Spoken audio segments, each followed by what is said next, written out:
Oh, hi. Yeah, Sally here from Press and PR. You can tell that because I have a pen and a notepad that I carry with me at all times.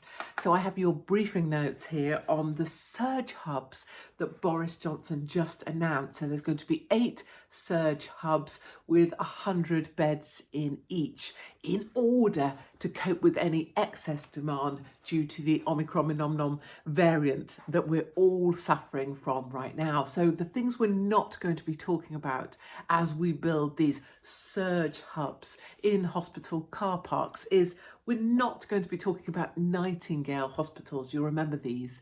They cost the British taxpayer £500 million.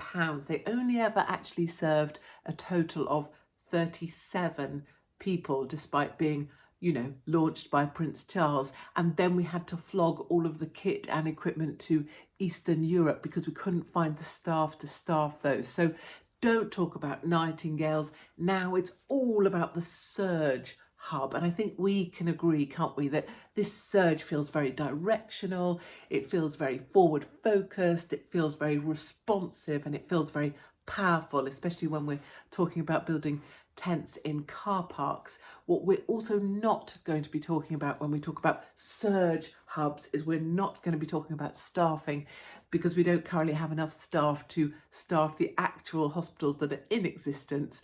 And so how the hell are we going to staff these surge hubs? So no talking about staffing. 1 in 3 NHS staff members are currently either off sick or isolating, and that's why there's pressure on the NHS. So let's not talk about staffing. If we get questions on staffing about these surge hubs, let's think soldiers dressed in green, maybe think about a sandbag or two.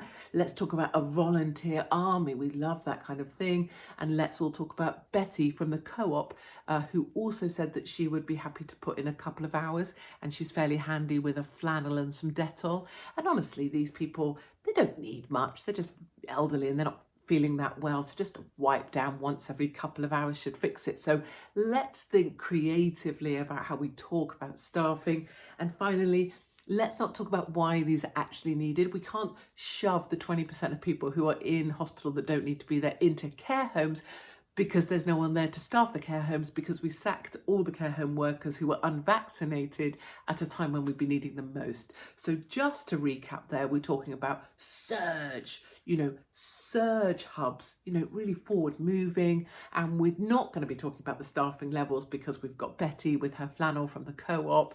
And we're going to talk about this a lot. Lovely for the 6 and 10 o'clock news. Nice headline. Omicron enorm. Responsive government. Anything really to distract from the fact that Boris Johnson's about as useful as a cock-flavoured lollipop. Okay, brilliant. Yeah, thank you very much, everybody. That's Sally from Press and PR.